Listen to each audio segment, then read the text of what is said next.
Hello student, welcome to your YouTube channel. आज की इस क्लास में मैं आपके लिए लेकर आया हूँ फिजिक्स के एक इम्पॉर्टेंट चैप्टर जिसका नाम है विद्युत धारा, विभव एवं विद्युत सेल। Means electric current, potential and electric cell के पार्ट 2 वीडियो में इस चैप्टर के इम्पॉर्टेंट क्वेश्चंस को, इसके पहले के क्लास में आप सभी इस चैप्टर के बेसिक कॉन्सेप्ट्स और इम्पॉर्टेंट पॉइंट्स को सीख चुके हैं। तो आज की इस क्लास में हम इस चैप्टर के इम्पॉर्टेंट क्वेश्चंस को सॉल्व करना सीखेंगे, जिसका पहला क्वेश्चन दिया हुआ है, घरों में प्रयुक्त धारा होती है, घरों में प्रयुक्त धारा कैसी होती है, आपको बताना है। तो घरों में प्रयुक्त धारा कैसी होती है? डीसी होती है, एसी होती है, या दिष्ट धारा व प्रत्यावर्ती धारा दोनों होती है, इनमें से कोई नहीं। तो आपको ये याद रखना है, घरों में जो धारा होती है वो एसी करंट होता है, यानी कि प्रत्यावर्ती धारा होती है। ठीक है, प्रत्यावर्ती धारा होती है, एसी करंट होता है। दिष्ट धारा डायरेक्ट करंट होता है, जिसको सेलों द्वारा प्राप्त किया जाता है। तो जो प्रत्यावर्ती धारा होती है, घरों में प्रवाहित धारा प्रत्यावर्ती धारा होती है, जो बिजली विभाग के द्वारा हम लोग को मिलता है।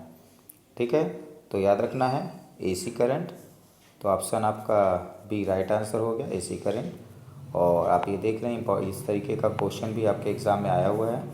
इस दृष्टि से ये आपका इम्पॉर्टेंट क्वेश्चन है। तो चलिए अगला क्वेश्चन देखते हैं। प्रश्न संख्या 2 क्या है?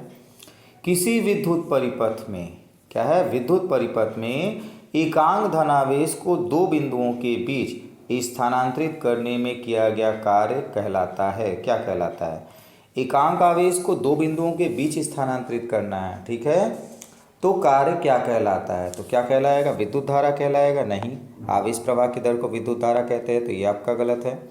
विभवांतर कहलाएगा? हाँ, विभवांतर कहलाएगा। एकांक आवेश को दो बिंदुओं के बीच अगर स्थानांतरित किया जाए तो क्या कहलाता है? विभवांतर कहलाता है। ठीक है, आवेश नहीं होगा, विद्युत धारा नहीं होगा, विभव नहीं होगा। विभव क्या होता है? अनंत से किसी बिंदु तक, अनंत से किसी बिंदु तक लाने में किया गया कार्य विभवांतर कहलाता है। और एकांक धनावेश को दो बिंदुओं के बीच स्थानांतरित करने में जो कार्य किया जाता है उसे क्या कहते हैं? विभवांतर। तो विभव और विभवांतर में अंतर आपको स्पष्ट रखना है।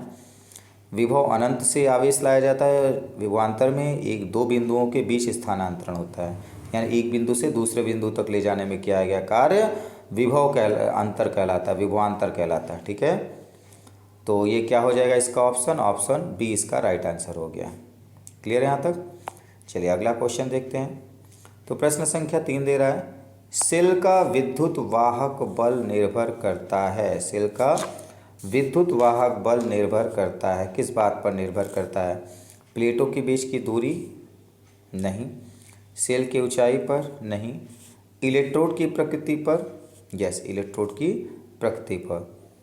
ठीक है, तो इलेक्ट्रोड की प्रकृति पर निर्भर करता है। ठीक है, तो आपने पढ़ा था इलेक्ट्रोड की प्रकृति पर निर्भर करता है, प्लेट की क्षेत्रफल पर निर्भर करता है। तो दो चीज़ों पर निर्भर करता है, सेल का विद्युत वाहक बल प्रकृति पर और प्लेट के क्षेत्रफल पर। ठीक है, तो ये इसका आंसर हो गया, ऑप्शन सी इसका राइट आंसर हो गया। सेल का विद्युत वाहक बल निर्भर करता है, तीसरा, इलेक्ट्रोड की प्रकृति पर। क्लियर है यहाँ तक? चलिए अगला क्वेश्चन देखते हैं। प्रश्न संख्या 4 दे रहा, किसी तार, धात्विक तार में, क्या है, धातु का कोई तार है, किसी धात्विक तार में विद्युत धारा का प्रवाह होता है। विद्युत धारा का प्रवाह होता है, किसके द्वारा होता है? प्रोटॉनों के द्वारा? आयनों के द्वारा? नहीं। न्यूट्रॉनों के द्वारा? नहीं, न्यूट्रॉन तो विद्युत उदासीन होता है।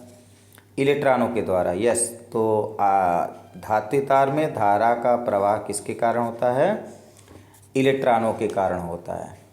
ठीक है, धारा का प्रवाह किसके कारण होता है? इलेक्ट्रॉनों के कारण होता है। और धारा की दिशा क्या होती है? इलेक्ट्रॉन के प्रवाह के विपरीत दिशा में धारा की दिशा होती है। यानी इलेक्ट्रॉन बाएं से दाएं तरफ जाएगा तो धारा कहाँ से बहेगी? दाहिने से बाएं तरफ। ठीक है, तो इस तरीके से ऑप्शन डी इसका आंसर हो गया। इलेक्ट्रॉनों के द्वारा धातु तार में विद्युत धारा का प्रवाह होता है। ठीक है, चलिए अगला प्रश्न देखते हैं। प्रश्न संख्या 5 आपका क्या दे रहा है? तो प्रश्न संख्या 5 आपका दे रहा है किसी विद्युत परिपथ, क्या कह रहा है? किसी विद्युत परिपथ के दो बिंदुओं, ठीक है, के बीच 10 कूलाम, कितना कूलाम? 10 कूलाम आवेश प्रवाहित करने पर 250 जूल ऊर्जा व्यय होती है। कितनी ऊर्जा व्यय होती है? 250 जूल ऊर्जा व्यय होती है। दोनों बिंदुओं के बीच विभवांतर होगा। विभवांतर क्या होगा बताना है, विभव का अंतर बताना है, ठीक है। तो विभव का अंतर V बराबर क्या होता है? W/Q। फार्मूला क्या होता है विभवांतर? V बराबर W/Q, ठीक है। ये इसका फार्मूला होगा W/Q। W क्या है? 250 जूल ऊर्जा व्यय हो रही है और आवेश कितना प्रवाहित हो रहा है, स्थानांतरित हो रहा है? 10 कूलाम। तो 0 से आपका 0 कैंसिल हो गया, 250 को 10 से भाग दे दी तो क्या आंसर आ गया? V बराबर 25 जूल प्रति कूलाम, ठीक है, जिसे वोल्ट भी बोलते हैं।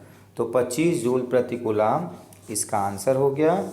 और इसका कौन सा आंसर सही है? 25 जूल प्रति कूलाम या 25 वोल्ट। तो 25 वोल्ट कौन सा आंसर है? Option C. तो इस तरीके से इसका राइट आंसर हो गया।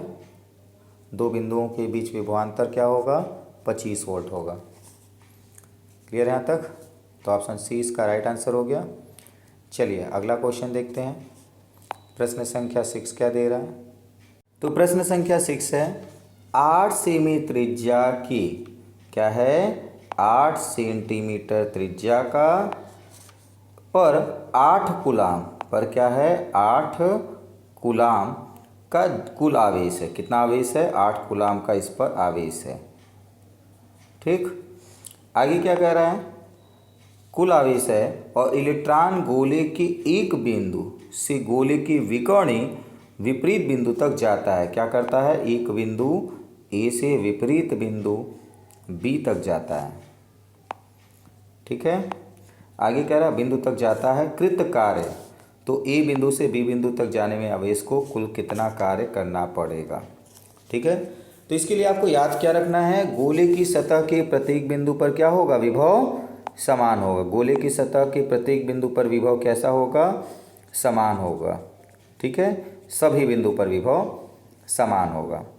अतः गोले की सतह पर स्थित किन्हीं दो बिंदुओं के बीच विभवांतर शून्य होगा। तो क्या होगा? गोले की सतह पर किसी बिंदु पर विभवांतर क्या होगा? सदैव शून्य होगा। अर्थात कार्य बराबर आवेश इंटू विभवांतर होता है, ठीक है। आवेश Q इंटू विभवांतर होता है। विभवांतर शून्य है, विभवांतर क्या हो गया? शून्य है। तो Q इंटू 0 बराबर क्या जाएगा? 0। तो क्या पूछा है आपसे? विपरीत बिंदु तक कृत कार्य क्या होगा? सदैव शून्य होगा। कितना होगा कार्य? शून्य होगा, ठीक है। तो ये आंसर आपका राइट आंसर हो गया ऑप्शन बी। किया गया कार्य कितना होगा? शून्य होगा। ऑप्शन बी इसका राइट आंसर है। चलिए अगला क्वेश्चन देखते हैं। प्रश्न संख्या 7। तो प्रश्न संख्या 7 क्या दे रहा है? किसी ठोस में 16 गुणे 10 की घाते 21, क्या है? किसी ठोस में 16 गुणे 10 की घाते 21 परमाणु हैं, ठीक है। 16 गुणे 10 की घाते 21 परमाणु हैं। आगे कह रहा है यदि ठोस के 0.5% परमाणुओं, कितना कह रहा है? ठोस की 0.5% परमाणुओं में से प्रत्येक से एक इलेक्ट्रॉन निकल जाए तो ठोस पर आएगा। ठोस पर कितना आवेश आएगा? इलेक्ट्रॉन निकल रहा है तो ठोस पर कितना आवेश आएगा यह बताना है, ठीक है। प्रत्येक से 0.5% परमाणुओं को निकाला जा रहा है। तो इस क्वेश्चन को निकालने के लिए हल करने के लिए सबसे पहले कितने इलेक्ट्रॉन निकाले जा रहे हैं वो देखेंगे। तो निकलने वाले इलेक्ट्रॉनों की संख्या क्या होगी? 16 गुणे 10 की घाते 21, n बराबर हो जाएगा 16। परमाणु की संख्या पहले लिखेंगे 16 गुणे 10 की घाते 21 और उसमें से कितने परमाणु निकल रहे हैं? 0.5% है तो बटे में 100 गुणा कर देंगे तो 16 पंचे 80 आएगा और एक अंक पर दशमलव कितना हो गया 8.0 गुणे 10 की घात 21 आपका ये है, और नीचे से 10 की घात 2 जाएगा तो 10 की घात 21 माइनस 2 बराबर क्या जाएगा 8 गुणे 8.0 यानी 8 गुणे 10 की घात 19। ठीक है, इलेक्ट्रॉनों की संख्या कितनी होगी 8 गुणे 10 की घात 19 इलेक्ट्रॉन निकल रहे हैं। ठीक है, और जब भी किसी पदार्थ में से परमाणु में से इलेक्ट्रॉन निकलता है तो उस पर क्या आता है धन आवेश। तो आवेश तो पता चल गया धन आवेश आएगा, लेकिन धन आवेश में दो उत्तर है, तो कौन सा सही है इसके लिए हम लोग क्वेश्चन को सॉल्व करेंगे। आवेश Q बराबर क्या होता है N इंटू ई, तो N का मान अभी हमने निकाला 8 गुणे 10 की घात 19, और ई का मान आप सभी जानते हैं 1.6 गुणे 10 की घात ऋण 19। ठीक है, तो 1.6 गुणे 10 की घात ऋण 19। ठीक है, अब इसको सरल करेंगे तो क्या हो जाएगा 16 में 8 का गुणा कर देंगे। ठीक है, 16 पंचे 80, 16 छक्का 96, 16 सत्ते 112, 16 आठ 128, और एक अंक पर दशमलव तो 12 दशमलव आपका हो जाएगा 8, और गुणे 10 के आते -19 और +19 क्या जाएगा 10 के घाते 0, यानी कि आपका क्या जाएगा 10 के आते 0 का मान होता है 1। तो कितना हो गया 12.8 कूलाम।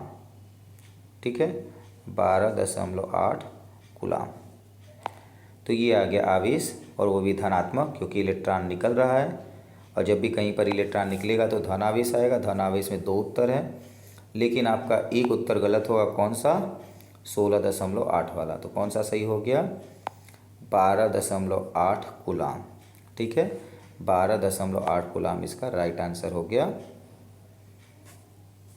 इतने आवेश धन आवेशित हो जाएगा। क्लियर है यहाँ तक? उम्मीद करते हैं यहाँ तक कि सभी क्वेश्चन आपको समझ में आए होंगे। यदि वीडियो पसंद आए तो वीडियो को लाइक कीजिएगा। चलिए देखते हैं इसी तरीके से अगला इम्पॉर्टेंट क्वेश्चन। तो अगला प्रश्न आपका दे रहा है प्रश्न संख्या 8, और वो प्रश्न है आवेश का प्रवाह होता है। आवेश का प्रवाह होता है। ठीक है, कब होता है? कार्य के समय में, ऊर्जा, धारा या विभव। तो आप तीसरा आंसर इसका जो है सी धारा होगा। ठीक है, कैसे? तो आपको परिभाषा याद होगी धारा की। आवेश प्रवाह की समय दर, आवेश प्रवाह की समय दर को क्या कहते हैं? धारा। ठीक है, आवेश प्रवाह की समय दर को क्या कहते हैं? धारा। तो इसका आंसर हो जाएगा आवेश प्रवाह की समय दर को धारा कहते हैं। ऑप्शन सी इसका राइट आंसर हो जाएगा। ठीक है, तो चलिए अगला प्रश्न देखते हैं। प्रश्न संख्या 9 क्या दे रहा है? तो अगला प्रश्न संख्या 9 है, जिसमें दे रहा है बंद की यानी कुंजी को प्रदर्शित करता है। बंद कुंजी को प्रदर्शित करता है। यहाँ पर 4 चित्र दिए हैं। कौन सा चित्र बंद कुंजी को प्रदर्शित करता है? तो बंद कुंजी को दो तरीके से बनाया जाता है। एक तो आपका इस तरीके से, जिसमें आपकी कुंजी का ये सिरा टच करता रहे तो बंद करता है, या इस तरीके से ये खुला है और इसके बीच में एक बिंदु लगा देंगे तो बंद होगा। ऐसा चित्र कहाँ पर दिख रहा है? दोनों बंद कुंजी के चित्र हैं। तो ऐसा चित्र आप देख रहे हैं ऑप्शन ए में दिख रहा है। ठीक है, ऑप्शन ए बंद कुंजी की है, और ऑप्शन बी आप देख रहे हैं खुली कुंजी की है, तो ये तो गलत ही है। सी, ऑप्शन सी संधारित्र की है, ये भी गलत है। और डी, ऐसा किसी चित्र आपको नहीं पढ़ाया गया है जिसमें ऊपर से पूरा गोल बना हो। तो आपका ऑप्शन ए राइट आंसर होगा। ठीक है, ऑप्शन ए राइट आंसर होगा बंद कुंजी के लिए। चलिए अगला प्रश्न देखते हैं। प्रश्न संख्या 10 क्या दे रहा है? तो एक चालक के सिरों का विभवांतर क्या है? एक चालक के सिरों का विभवांतर 1.5 वोल्ट है। कितना है? 1.5 वोल्ट विभवांतर वी दिया हुआ है आपको। आगे क्या कह रहा है?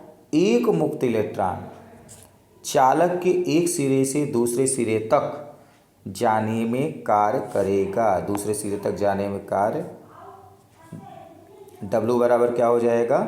W इज इक्वल टू हो जाएगा V into q. W is equal to क्या हो जाएगा, V इंटू क्यू। V का मान दिया हुआ है 1.5, Q का मान एक मुक्त इलेक्ट्रॉन है तो एक इलेक्ट्रॉन का आवेश होता है 1.6 गुणे 10⁻19। ठीक है, तो अब इसका गुणा कर दें तो 15 में 16 का गुणा 240 हो जाएगा। 2 अंक पर दशमलव तो 2.4 गुणे 10⁻19 जूल। ठीक है, तो क्या आंसर आ गया, W बराबर 2.40 गुणे 10⁻19 जूल। तो आप देखिए कौन सा आंसर सही है, 2.4 सभी जगह हैं, लेकिन जूल में आपका एक जगह 10⁻19 दिया हुआ है, वो है ऑप्शन ए। कौन सा ऑप्शन, ऑप्शन ए इसका राइट आंसर हो गया, 2.4 गुणे 10⁻19 जूल। ठीक है, ऑप्शन ए इसका राइट आंसर है। तो इस तरीके से इस चैप्टर के जो भी इम्पोर्टेंट क्वेश्चंस थे कंप्लीट हो चुके हैं। तो आपको एक बार प्रैक्टिस करना है, इसी तरीके के क्वेश्चंस आपको एग्ज़ाम में भी लेंगे देखने को, जो बहुत ही सरल रहेंगे। तो आज के लिए इतना ही, फिर मिलेंगे एक नए इम्पॉर्टेंट चैप्टर के साथ, नए क्वेश्चंस के साथ। आज के लिए इतना ही, थैंक यू।